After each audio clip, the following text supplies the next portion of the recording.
Hello and welcome to another episode of Two Guys and a Chainsaw. I'm Todd. And I'm Craig. Happy New Year, Craig. Happy New Year. Well, here we are, second episode into the new year. We did our Jaws episode last week, which was a request.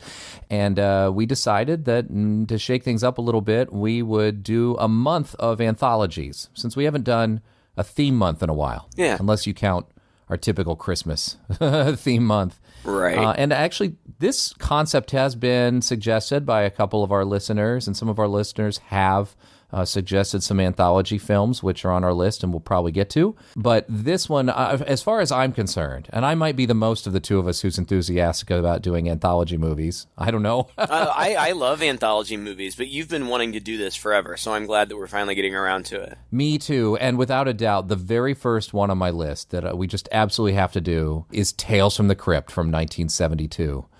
I think I've talked about my love affair with the Tales from the Crypt comics on one or two of our other episodes. For those of our listeners who don't know or who haven't heard those episodes, this movie is directly licensed and based on that Tales from the Crypt property. And to make a long story short, back in the 1950s, horror comics were a big thing. And there was one company that just sort of seemed to excel above all the others, and that was EC Comics. Entertaining Comics. William Gaines was the editor there and writer of a lot of the stuff. And they took their inspiration from the old radio dramas, especially Lights Out, where there would be some tale, usually with an O. Henry type twist ending to it. You know, they're pretty moral tales, really. Mm-hmm. Usually the bad guy gets what's coming to him. And they had a whole series of these comic books, which were wildly popular, especially with children, as you can imagine. And they were the Tales from the Crypt and the Vault of Horror and the Haunt of Fear. They had similar style stories in their books called Crime Suspense Stories and Shock Suspense Stories. They even had one called Combat Tales, which also went into this realm as well. Or Two-Fisted Tales and Combat Tales. And so they really excelled in this type of anthology storytelling. Every one of their comic books had like 5 stories in them. And each one of them were hosted by a different host. So the Vault Keeper hosted the Vault of Horror, and the Cryptkeeper hosted Tales from the Crypt, and the Old Witch hosted the Haunt of Fear. Later on, of course, many of us are probably familiar with the HBO series Tales from the Crypt, which again drew from the same material. One of the requirements of using their license, William Gaines, the owner of the licenses, absolutely insisted that all of the stories in both this movie, and there was a sequel to it called The Vault of Horror. And then, of course, even in the newest HBO adaptation, all had to pull their material from the original stories in the comic book. And, of course, they modified them a little bit, stretched them out, put some different twists on them, but all of them have roots in this comic book, which is really cool. Mm-hmm. And I used to read these comics. I'm not old enough to have been around in the 50s, but they reprinted these comics in the early 90s. They were reprints on the shelves. They were really beautiful hardbound copies of original artwork from these that were going up on the shelves. And so I have a huge collection of these at home, which I just love reading through. And it's really fun to watch the Tales from the Crypt episodes and this movie because I distinctly remember almost every single one of the actual stories, reading them for the first time in the pages of that comic book, which just had great artwork, delicious descriptions. Just what a wonderful thing for a kid, which, by the way, was sort of cut short because a lot of parents got worried about these comics, and there was a very famous book written called Seduction of the Innocent, in which a child psychologist who wrote it, Frederick Wortham, claimed that put up an argument anyway that comic books in general, but particular horror and crime comic books, were creating juvenile delinquency. Long old story, right? Now it's supposedly video games. Right. But that caused such an uproar and such alarm that there was actually testimony in front of Congress about it. Frederick Wortham came in. William Gaines, who is the publisher of these comics, had to come in and defend them. At the end of the day, the industry decided that instead of waiting for the government to regulate them, they would take a page from the movie industry, which went through a similar thing, and regulate themselves. And so they created the Comics Code, which had this sort of, it would look right now very puritanical, but just a list of things that the comics could and could not do and could not say, and what kind of words could they use and what kind of themes could they have and how far could the artwork go. And the superhero comics passed most of that without any problem, but all of these crime and horror comics just could not stay on the shelves in their present form. But EC Comics lived on because, thankfully, in their stable, they also had a little-known property called Mad Magazine. Yep. Which turned out to be an even bigger hit, as we all know. So they turned out okay. But these books, oh God, these comics are great, and we've got a lot of movies based on the material that we can talk about. And here we are with Tales from the Crypt 1972. I've said too much about it already, but I'm interested to know, Craig, if you had seen this before. No, I hadn't, and I'm kind of surprised. I guess maybe it's just the fact that it's older, and I typically don't seek those out, but I'm still surprised because Tales from the Crypt on HBO in the 90s was like my favorite show. I absolutely loved it. I thought it was it had a really wicked tone to it, but it also had a lot of humor. Now, granted, the humor was dark. I mean, it was often really dark humor, but it was funny. The Cryptkeeper character especially, right? He adds like levity to the whole thing. Definitely, and I miss that guy. Me too. He's kind of iconic to my adolescence, and you know the television series went on for quite some time, and for whatever reason, it drew huge names. Oh yeah, you know, big stars would appear in these 25-minute shorts. Big directors would come in and direct them, and they varied in tone and quality, but overall I just really enjoyed them. I don't remember when they were on. It was like Friday or Saturday night or something, but I would make a point to see them, and I had a lot of them on VHS for a long time. They jumped from HBO into syndication, so you could actually see this on one or two networks, maybe cable network or something, maybe right? TBS or something. I don't remember. I think so, yeah. Yeah, I was just, I was looking around at Tales from the Crypt stuff, and you can get the entire series on DVD for like $100. Yeah. And I was really tempted to click on it, but then I was like, do I even have a DVD player? I have that. I have the whole series on DVD, and I always ask myself that same question. When am I going to be able to actually whip it out and play it? By the time I get back home to my DVD collection, I don't know if I'll be able to buy a DVD in a player anywhere. Who knows? I don't think they are, but I didn't look into it. But maybe someday, and if they already are, I feel remiss for having missed it. But maybe someday they'll be available streaming, like on HBO Max or something. I hope so. But anyway, yeah. So I mean, that's my major history. So I was familiar with the concept, very familiar with the title, and I was looking forward to seeing it, and I wasn't disappointed. The only thing that separates this from what I'm accustomed to is there's less emphasis on humor here. This is just pretty dark. But it does follow the formula, like you said, of these morality plays where bad people do bad things and end up getting what's coming to them, which I think is just something that is in our human nature to find satisfying. Mm-hmm. We like seeing people get their comeuppance.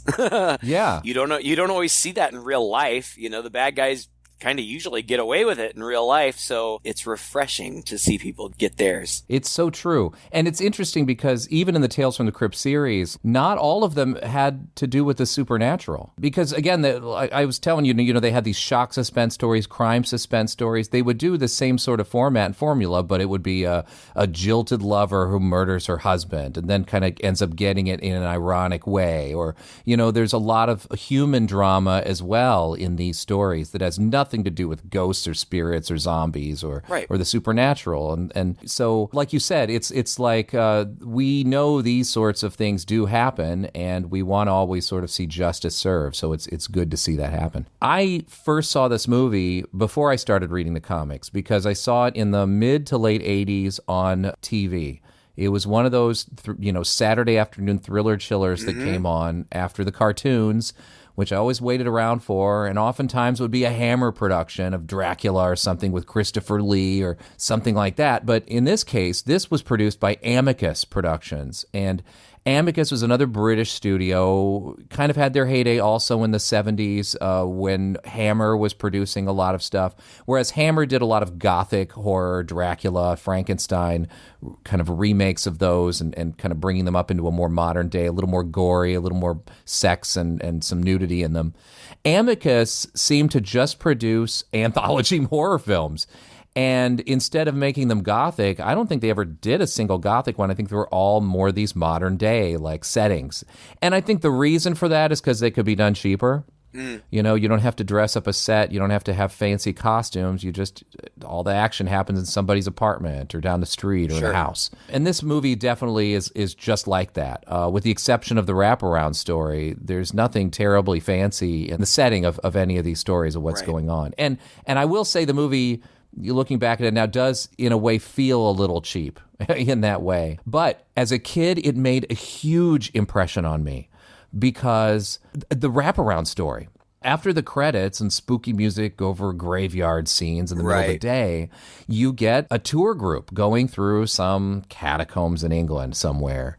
And the tour guide says to this group of people, "These catacombs are dangerous, and I must warn you to stay with me and not lose your way." And so this group goes along, and the last 5 people in this group are headed up by, and it's a long line going through these narrow catacombs, are headed up by Joan Collins. Yeah, which is weird. I knew she was in this, but it took me a second. Like, I had to do a double take because all my life, and I mean this with every ounce of respect, all my life, Joan Collins has been an old woman. Yeah, like, at least middle-aged, right? Not like super young like she is in this one. Jeez. Right. I mean, I guess when I was a kid and she was on whichever one of those shows she was on, Dallas or whatever it was. Yeah, I mean, she wasn't old, but me being a little kid, she was older, you know, and but here she's very young and very beautiful, and honestly, I don't really know a whole lot about her career at this time or before. I'm just familiar with the stuff that happened during my lifetime.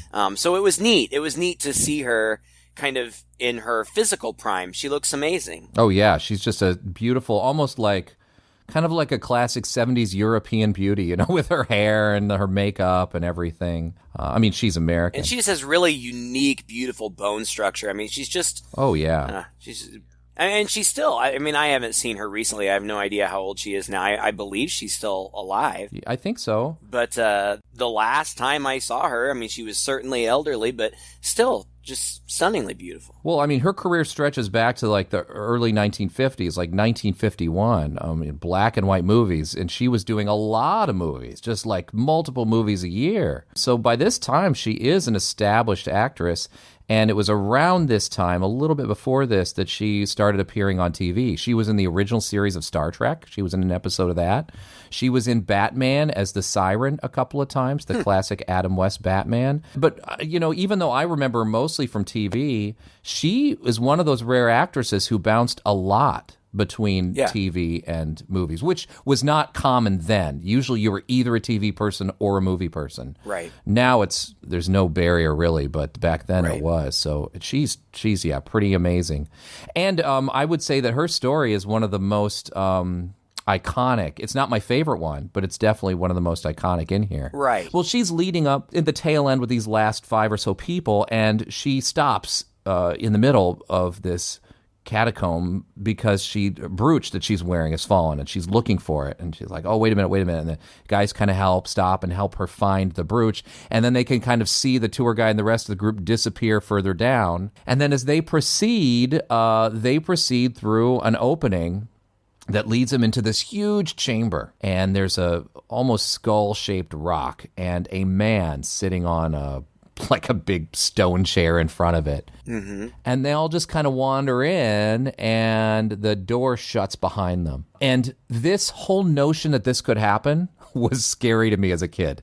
Oh, sure, yeah. It was like, you know, because my family would go on trips, and we'd kind of do interesting things. We went on a mine tour once, you know, and this whole notion that, oh my God, like, here's like a normal, controlled thing, right? Like a tour group in a tourist attraction in the middle of the day or whatever that suddenly gets lost in here and waylaid, and now they've entered this secret, scary chamber with this mysterious old man sitting up on the throne in a robe. Right. And he's not, it's not the Cryptkeeper of the 90s. I mean, this is just a guy in a robe, but he's still effectively creepy, and the slamming of the door is creepy. The Cryptkeeper just kind of starts kind of casual conversations. Who are you? Where did you come from? All in good time. Look, how do we get out of here? All in good time. I'm in a hurry. It can wait. Well, I really can't wait. I have an appointment. Sit. All of you. Please sit down. I assure you I have a purpose. What purpose? Why did you come in here? I don't know. I was just driving by and something made me. And what are your plans when you leave here? And it just cuts immediately to the first story, which is on IMDb. They're given titles. They're not titled. We don't get a title card or anything, but Yeah. It's all through the house. And those of you who are fans of the podcast will be thinking you're having deja vu, because we have done this short before, but we did the Robert Zemeckis directed version from season 1 of the television series. And we specifically said that we were doing that one because we knew that we would eventually get to this movie and we didn't want to do the same one twice. But they're virtually the same. Yeah. And it's a very simple story. It's Christmas Eve, and her house, this opulent house, is decorated beautifully for Christmas, and her husband is walking around. I think he's got, a drink, and he's got a little gift that he puts under the tree, and he has a seat in chair or recliner or something, and you see some sort of instrument picked up from the fireplace. I guess it's a poker, but it looks more like a sword or something. Before you even really see her, you just see this sword come down on the back of the husband's head, and then it pans up and it's her. Yeah. She's killed her husband very calmly. She goes to the safe, pulls out an insurance policy, and so we know that she Has a motive. Right. And then from upstairs, you hear, "Mommy, mommy, mommy." And she goes running upstairs, and you're just like, oh, shit. There's a kid, too. Yeah, and that's the thing. In both this and the original, I really don't understand what this woman's plan was. Like, Right. What are you going to do with the body? You got a kid upstairs. Anyway, the only other notable thing is, after she kills him, she picks up that present that he had put under the tree, and she opens the card, and it says something like, "To the most wonderful wife a guy could ever want," or something like that. Something very kind and heartfelt.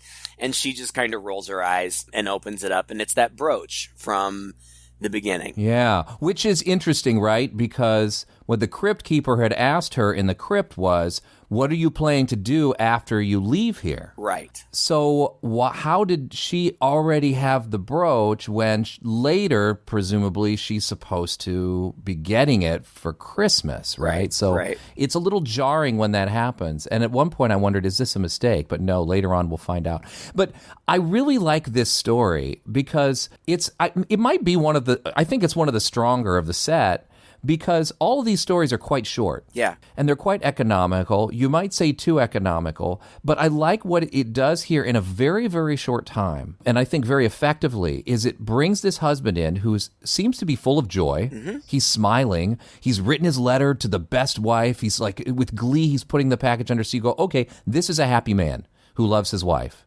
Then you see his wife kills him, and she's pretty stone-faced about it. She runs over, pulls out the insurance policy, and you see, okay, here's the motivation. She has an insurance policy. I think in the HBO series, they add like a lover. An affair. Yeah, a lover. Here, they don't have that. And then she's like dragging the body to kind of clean it up, just like I saw a reviewer who said something like, just like it's one more damn thing she has to take care of on For Christmas. you know?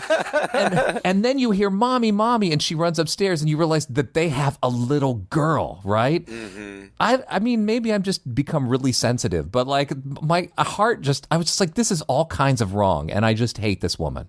Yeah. You know? She's wicked and heartless and greedy. I mean, she's a bad person. Yeah, and you get this all in 3 minutes. It's great. Right. And the daughter asks about daddy, and I don't remember what her response is, but like it's obvious that the daughter loves her father. This can't be a bad man. The mom is just wicked. She says, "Good night, mommy," and then mom's like, "Okay," and then she starts to close the door and she yells at the door, "Good night, daddy." Yeah, it's terrible. And then she hears on the radio that an insane killer has escaped from the mental institution and is said to be prowling about in a Santa suit in this area. He's terribly dangerous and be careful. And then Santa immediately shows up, menacing outside her house. Eventually, she sees him out there. She runs around locking all the windows and doors. I actually thought it was kind of amusing that once she got all the windows and doors locked, she didn't really seem particularly concerned. Like, no, he probably won't get in. Yeah. But her next conundrum is she can't call the police because her dead husband is lying in the floor. And how is she going to explain that? So she doesn't call the police. And like you said, this happens very quickly. I don't remember exactly how it happens, but as she's kind of running around, she runs into the living room and sees she had pulled a curtain. There's like an entryway for the front door. And then she had pulled a curtain to kind of close off the entryway. And she sees that the curtains are blowing in the wind. And, I think her daughter steps out and says, "He came, Mommy, he came. Santa came. I let him in." and then she pulls Santa in, and in the remake, the HBO remake, it just ends on Mary Ellen Trainor just screaming and screaming and screaming. Here we actually see Joan Collins get strangled by Santa, and then that's it. That's the end. And it cuts back to the crypt. It's very short, but I really liked it. Joan Collins gets top billing in this movie. She only has 15 lines, and they're very, very brief. I can only imagine that this took little to no time at all to film. But it's fun. And it sets a nice pace and a nice tone for the rest of the movie. Yes, that's right. Now, the next one is the one that has stuck with me for all of these years, in so much so that I remember, I saw this as a kid, and then for years after, I couldn't tell you where I saw it. It just stuck in my head and bothered me for a very, very long time. And it also stars one of my all-time favorite actors, Peter Cushing. Oh wait, that's not the next one. You skipped Reflection of Death. Oh, you're right. Okay, all right. Forget what I said. Oh, you're right. Reflective Death. Oh, yeah, okay. So I'm going to revise exactly what I said. All right. This next one, for some reason, is probably my least favorite of them because I feel like it projects its ending a mile away, and so I was just a little impatient for it to get there. But I've also seen it before, so maybe you have a different take. Anyway, the Cryptkeeper talks to a man, Carl, and says, well, how about you? And he says, well, I'm on my way to see my wife and children. He, as soon as... That's the thing, like, they're introduced very quickly, like, okay, what are you going to do? And then it cuts just to the next one. Yeah. And when we see him, he has bags packed. Yes. And he's saying goodbye to his wife and kids, seemingly just for a business trip. Mm-hmm. But as soon as he leaves, he doesn't go on a business trip. He goes to his mistress's apartment. I don't know what their relationship is. I may be secretary, but her name is Susan. And they leave together, and they're running away together. Susan drives, and Carl falls asleep while she's driving, and he starts talking in his sleep. He's upset, and he screams no and wakes up from this bad dream. Immediately after that, they're in a terrible wreck. They're run off the road. The car is in flames, but he has apparently survived. But now all of a sudden, the camera work shoots to his point of view. So we're seeing everything from his POV shot. And he looks for Susan, but she's nowhere to be found. And so he starts wandering around, and he wanders under a bridge, and he comes upon this homeless man. And the homeless man takes one look at him and kind of has a look of horror on his face and runs away. He tries to flag down a driver, but the driver is also scared. He goes home. I think, if I noticed correctly, that the name on his doorbell was different. Yes. But it's his house, and his wife opens the door, but she's also scared of him, and there's a new man there. Presumably her husband. So he goes back to Susan's apartment, and she opens the door, and you can tell by the way that she's acting that she's blind. And she is shocked, not by his physical appearance, but just by the fact that he's there, because she says, "You died. That was 2 years ago, and you were dead." And so he's like, "What?" And he looks down at the glass tabletop and sees his reflection, and he's burned, and he looks like a zombie looking guy. Yeah, I mean, he looks horrible. Quick cut, he wakes up from that dream again in the car and screams no. And it's a Final Destination moment where, like, is he going to act quickly enough to change things? No, he's not. They have their wreck again, and he's dead. And that's the end of the story. I didn't love it, but it was economic enough. It was quick. I think that the pacing of this one had somewhat of a negative effect on the characterization. I didn't really feel like I knew these characters. I didn't really care about them. Like, there wasn't that, his wife seemed nice, but it's not like we lingered with her or anything. So, I didn't have that same kind of emotional trigger that I had with the daughter in the first one. So I didn't really care, but not a bad story nonetheless. I agree with you wholeheartedly that this next story is the best of the bunch. And I just think that it's a perfect Tales from the Crypt story, but there's also a kind of sentimental beauty about it that I think is actually very sad and very touching. And Peter Cushing stars, and I think that everything that I've just said is entirely because of him. He just does an amazing job in this part. And he wanted this role. He was offered a different role. I don't remember which one. But he read this role, and he connected with it, and he wanted to do it. And they expanded the role for him. And some people, I've only seen a few things that Peter Cushing has been in, but some of his fans believe this to be maybe one of his best performances. And I think he actually said that it was one of his favorite performances ever. And he apparently put a lot of his own heart into it, and maybe part of the reason he asked for the role is that he himself had been grieving his wife's death. And this is about a man whose wife, died a while ago, and he's grieving it. And so it probably comes through in his acting for sure. Oh, you can see it. Yeah. How interesting, right, that you get a role like this. What other movie did we do where something similar had happened, Craig? Do you remember? I have no idea. Where the actor, was it The Omen? I don't remember. I can't remember which movie it was, but it was a similar deal where an actor had really gunned for the role, and they didn't even think he would take it because it was kind of hitting too close to home. Yeah, because he had lost a child. I don't remember if it was The Omen. It may have been. Anyway, So a younger guy speaks up. I mean, he's like 30s probably, and it's basically like, all right, tell my story now. If we're going to do this, get it over with. And we jump right into this story, and you see Peter Cushing as this old man who's living in a home in the English countryside, I guess, sort of across the street from this young guy who spoke up. The guy's name is James, and he lives, I guess, with his father. This man who Peter Cushing plays, his name is Arthur Grimsdyke.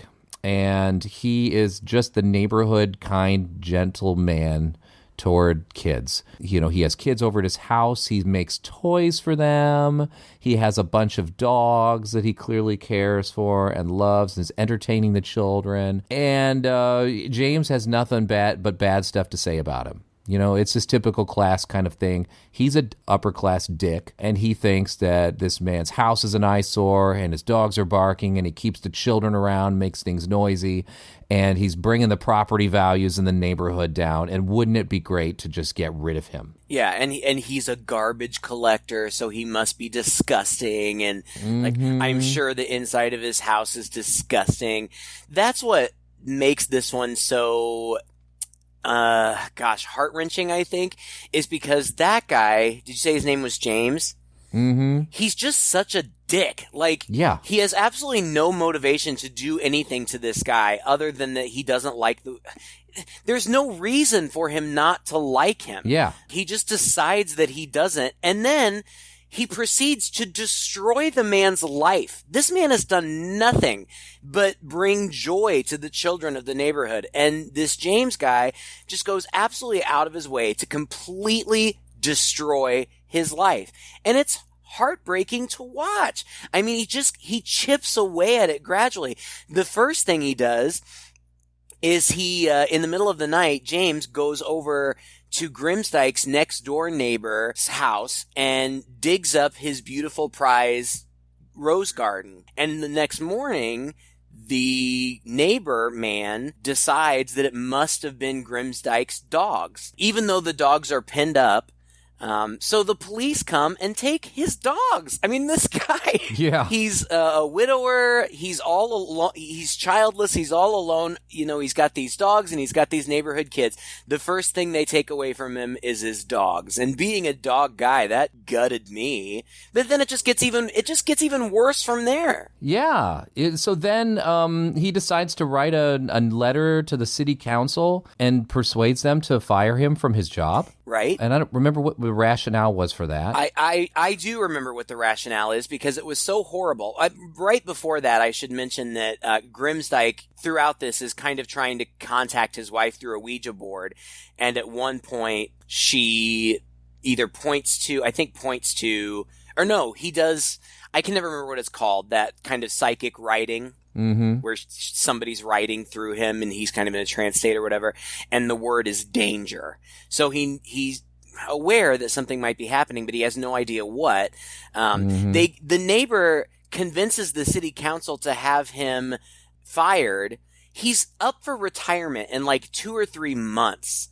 But this guy says if you fire him now, you won't have to pay him his pension and you can hire somebody else at a much lower rate. So they do. Yeah. So not only do they take away his job, but they take away his pension. And this guy, you just see the breakdown on his face. He just like is utterly beside himself, but he's not running around screaming or yelling. He just is a sad, lonely old man, and he doesn't know what to do. And he doesn't have anyone to talk to except the pictures of his dead wife. And eventually, one warm spot in this sad, sad tale, one of his little dogs comes home. And like, it was just the sweetest thing. He hears the dog barking, he opens the door, and he picks him up. He's like, oh God, he's so happy to just have somebody, but the worst is yet to come. Then he basically writes some letters or something to the parents around the neighborhood and says... The bad guy does. Yeah, I'm sorry, James does, and says, hey, aren't you worried that your kids are playing with this dirty old man? Basically calling him a child molester. Yeah. And to which the parents freak out, and so then they divert their kids away from the house, say, I don't want you going over there anymore. And so now he's like... I don't understand it. If your mama's so kind. Now there's no work, no children, no one to make toys for. Oh, never mind. We've always got each other, haven't we, my dear? That's all that matters. It's heartbreaking. Yeah, and then the neighbor has the entire town send him Valentines. And so he's super excited. On Valentine's Day, the mailman's like, oh, Mr. Grimsdyke, you got a lot of mail today. He's like, oh, that's nice. And he sits down and he opens the first one and it looks like a nice Valentine. And every single one of them is brutally cruel. It's a Valentine card. You're my only sweetheart. Will this be? Noisier children, loud as a bell, pungent as perfume, but you only smell. Noisier children, loud as a bell, pungent as perfume, but you only smell. I don't think I like that. Let's see what we have here.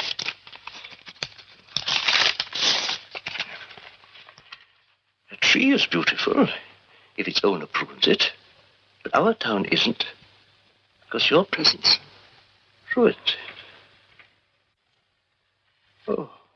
And I feel that, and that's it. You know, that's the straw that breaks the camel's back. And I don't blame this guy at all. You know, the neighbor across the street complains about hearing the dog barking, and he's like, that dog's been barking for days. So they go over there. First of all, the bad guy James is like, oh my God, his house is pristine. Like, he just assumed because he was a garbage collector that he would be a dirty person. And in fact, he's not. His house is very well kept, very nice. But they find him, he has hung himself. Yeah, it's horrible. And even they seem a little surprised by that, but not too sad about it. Then cut to 1 year later, and it's Valentine's Day again.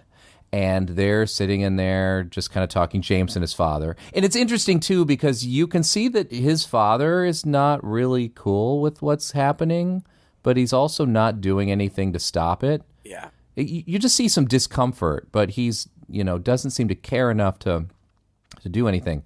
And James sits down at his desk and whatever, and I think he absentmindedly pulls a drawer out, and there are some Valentines still in there. And that reminds him, of the previous, of what went down the previous year. And you almost see a flash of regret on his face, I think. I don't know. Am I wrong? Did you kind of detect that too? I regret, I don't know, but you see that there's at least some recognition, like, oh, maybe that was mean.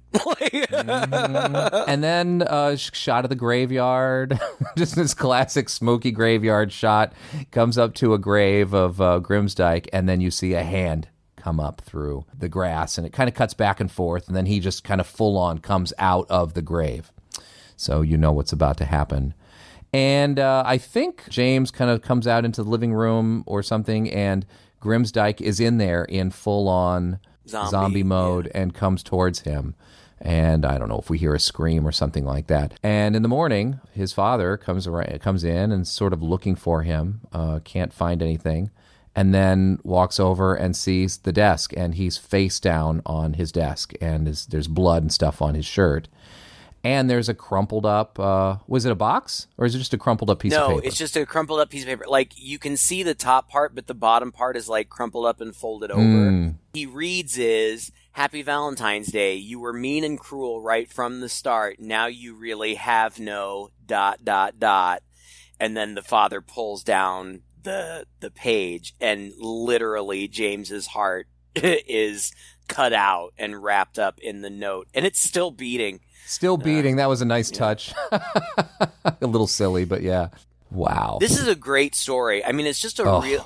I just really like this story, and I can't say enough.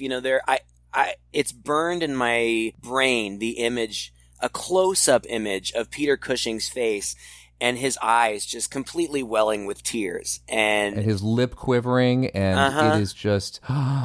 It's heartbreaking. It really is. It really, really is. And so... again, it's nice to see the bad guy get his comeuppance, but of all of them, this is the one that is the most heart-wrenching, and in a very good way. I think it gives the movie a little bit of gravity that it otherwise wouldn't have had, and that's nice. It's a nice balance. Oh, God, it's amazing. And without Peter Cushing's performance, it wouldn't hit the same way, I don't think.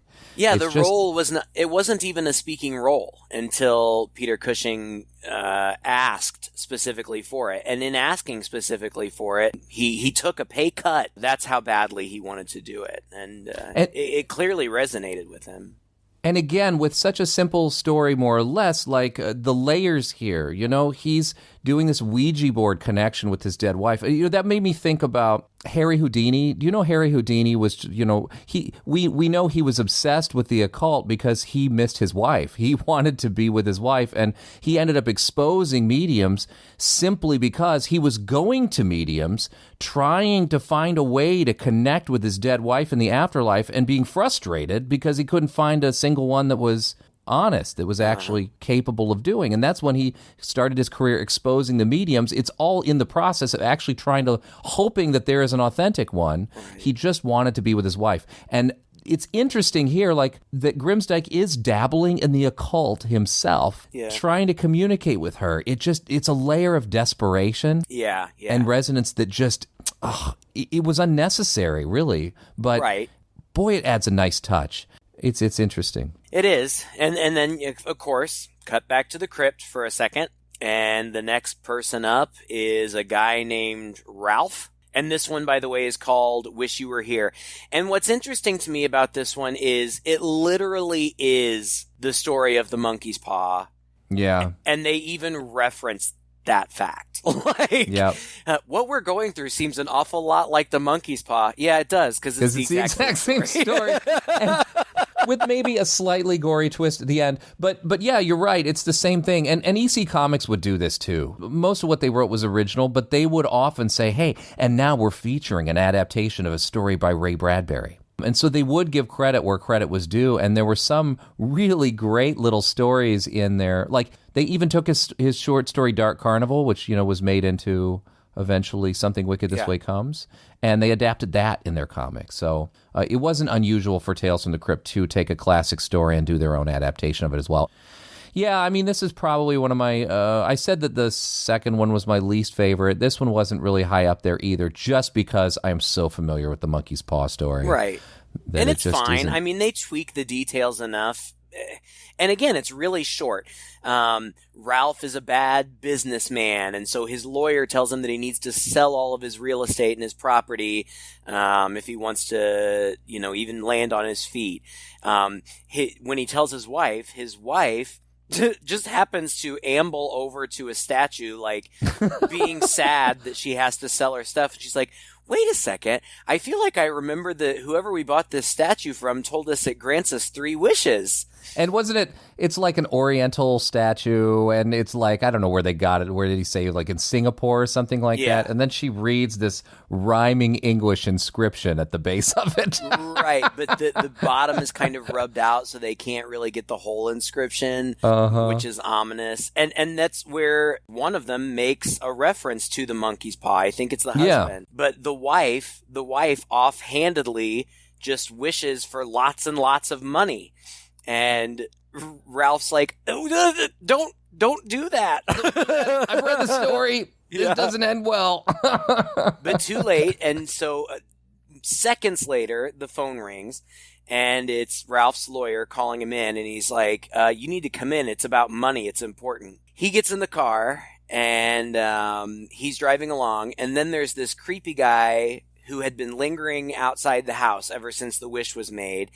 And now this guy is chasing Ralph. Ralph's driving his car. This guy's chasing him on a motorcycle. Yeah, he's got like a skull helmet or skull mask on. Which you don't really see until Ralph looks in his rearview mirror and sees it very close up. It's so bizarre. I think that this was supposed to be like death incarnate, but it looks very much like a man in a mask. They didn't do much to make it look supernatural. I mean, it looks like a dude in a mask, but whatever. He's in a car accident and he's killed. But just like in the monkey's paw, the exact same thing happens. The wife, because of his insurance policy, now is very, very wealthy, so she got her wish. Mm-hmm. So then the lawyer comes over. I love this. It is so the monkey's paw, but the best part about it is how they keep referencing the monkey's paw in it, right? Just sort of like we're thinking it. At least the movie kind of acknowledges it. The lawyer comes over, to give her the money and say, this is the insurance plan. And she mentions the wish, and she says, oh, now I want to wish him back. And he's like, no, don't do that. Don't do that, because I read a similar story where something like this happened. And the dead son came back how he was, mangled and stuff, but she does it anyway. She tries to trick it. I mean, and that's common too. Like, what does she say? She says, I want him back like just as he was before the accident. Just before the accident, right. Mm-hmm. And those doors open. Yeah. 4 creepy supernatural pallbearers come in, drop his coffin off in there and leave. And it turns out that he died of a heart attack just before the car crash. So he's still dead in the coffin. Right. So then she thinks that she'll outsmart it again, and she wishes that Ralph were alive again right now and forever. And he immediately wakes up writhing and screaming in pain, and the lawyer's like, What's happened? What have you done? I wished him alive again forever. But don't you realize he's been embalmed? His veins are filled with embalming fluid burning into him. Oh, you know, the implication here is that he's now doomed to an eternity of this suffering. And so she starts hacking at him with like an axe or something. His guts are flying out, but he won't die. The hand is crawling across his chest. He won't die. And I remember this story vividly from the comics. And the very last panel of this is this wife who is just standing there with an almost maniacally insane look on her face as she has literally hacked this body to tiny little bits that are still moving and twitching around like just a pile of pulp and goo that is still moving in eternity. It's pretty terrifying idea, actually. Yeah, it is. And that's another one that they remade under a different title for the television series. Oh, did they? Mm-hmm. The last one is Blind Alleys. And I thought this one was good too in a satisfying way. This one's about a guy named Major Rogers, a military guy apparently, who is taking over as the new director at the Elmridge Home for the Blind. And he has a German Shepherd named Shane. And basically what it comes down to is it's a home, I suppose, for blind men. Most of these men are elderly. And immediately, you know, it seems like they have things pretty nice when he arrives, but he immediately begins to neglect them. It's a terrible winter outside, but he turns the heat off at 8 o'clock at night because he tells them there's no reason for them to be out of bed after that time. He changes their food rations and only gives them bad food. And there's this one blind man who kind of serves as the representative for all of them, and his name is Carter. And he's played by Patrick McGee. He was one of the only people that I recognized in this movie, and it took me a second, but I quickly realized that he was the innkeeper from Monster Party in the Hoomgoo story. Yes. Remember that? I do remember that. And he's a pretty famous actor of this time in his life. And I recognized him from when we watched that movie. I recognized him and did some investigating, and he was in A Clockwork Orange too. Mm-hmm. And you're right, he's done quite a bit of stuff, but he's good. Yeah, he's really role. good. He's a bit of a I don't know. He has a bit of a Doc Brown look to him in this, doesn't he? The way his hair is kind of wild, more and stuff, ominous, less comedic, more ominous. But yes, oh for sure, yeah. A little crazy-eyed. I mean, he's not crazy. In fact, he seems very sane and smart, and he's very patient too, right? Right. He keeps going into this man's office and saying, "Sir, you know, the men are complaining about the food rations. Sir, we're getting a little more hungry. Sir, so and so needs medical treatment. You know, he's freezing and all this stuff." And every time that he goes into the office, it's like, there is Major Rogers, who's got his legs up on an easy chair with his dog there, and he's got a nice warm fire beside him, or he's a big dining, meal. Yeah, dining on steak and all that. So I mean, they make a very strong contrast, which is also, I mean, I think there's an implication here that, well, they're blind anyway, so he doesn't think they're going to even know or notice, or well, he probably doesn't even care anyway. Right. But at one point in there, after I think the last time, McGee leaves his office and he stops by a painting on the wall. And he says, "Oh, Mr. So-and-so," who I think was the previous guy, something like, "You never would have let this happen," or something like that, which I thought was an interesting touch. he also explains to the Major, he's like, you don't understand how losing one sense affects a person. When you lose one sense, then your other senses are heightened. So what he's trying to explain is that they're suffering more.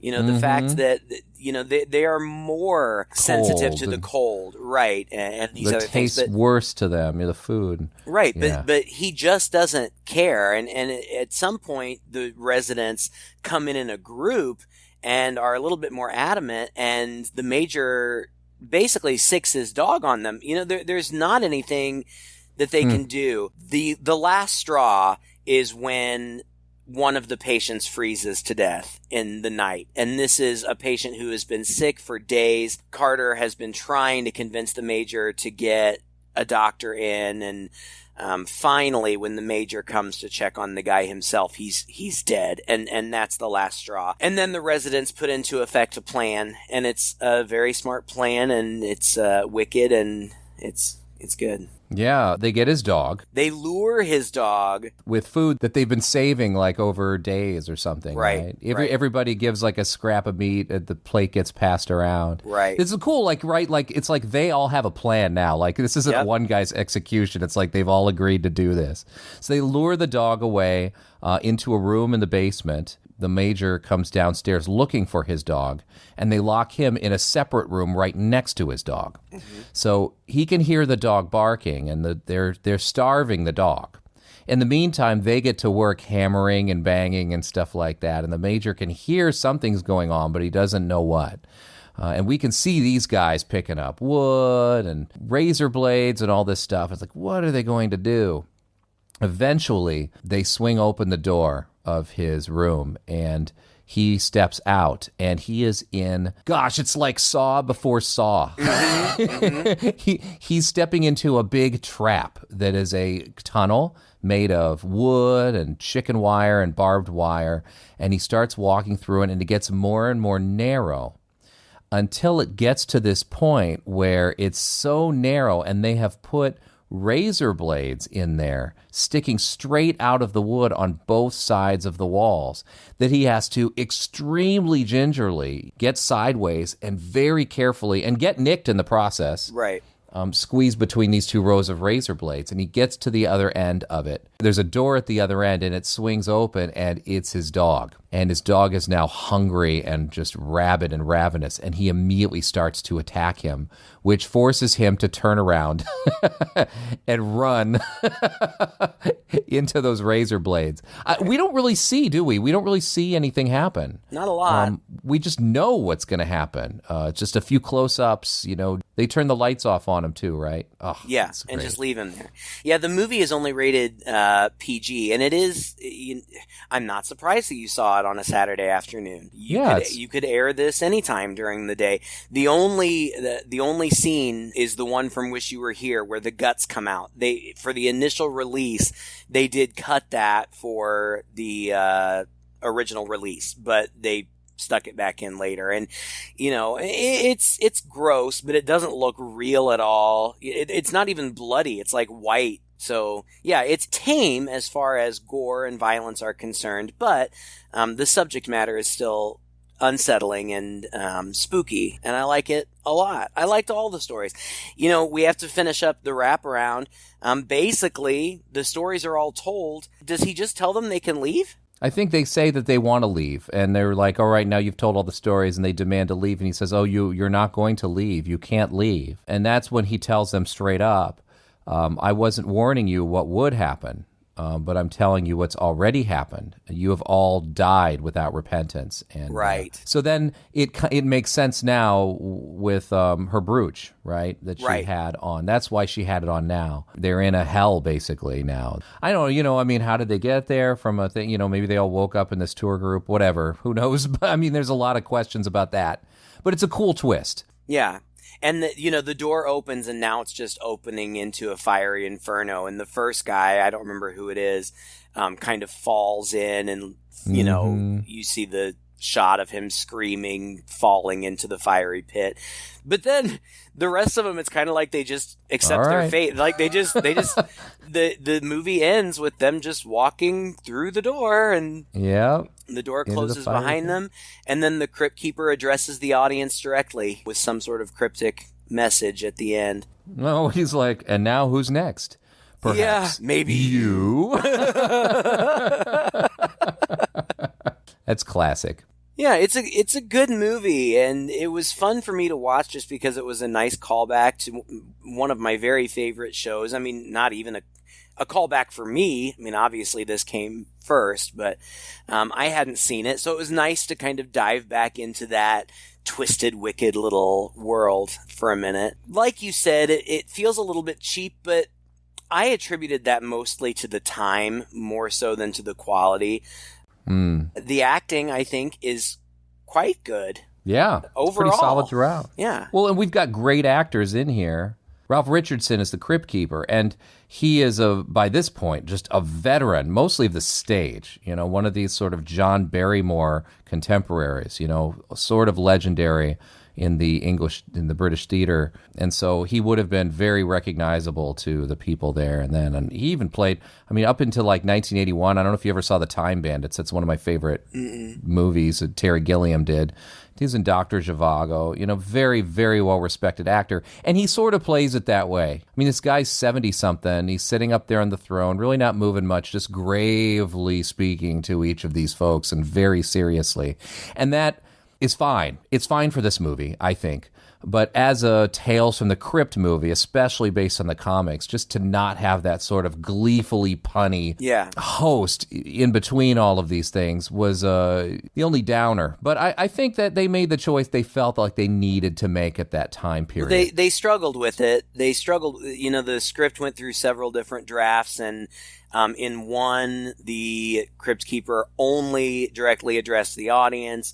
In another, there was no Cryptkeeper at all. And then we ended up with what we got. Yeah, I mean, it's definitely different than the iteration that I am accustomed to, and I prefer the iteration that I'm accustomed to. But you know, this is it. This is its own thing. So yeah, I don't feel a need to compare. This is its own thing. It came first, so I think it's fine. I have my own. I'm so nostalgic for this movie because I watched as a kid. It made such a deep impression on me. Those two things, the wraparound story, I thought just was terrifying idea at the time. And then this, oh God, man, that poor old man, Grimsdyke, just getting destroyed it stuck with me for the rest of my life after I watched it. And by the way, did you know that Milton Subotsky, who's credited as the writer on this, he actually was a producer of The Monster Club.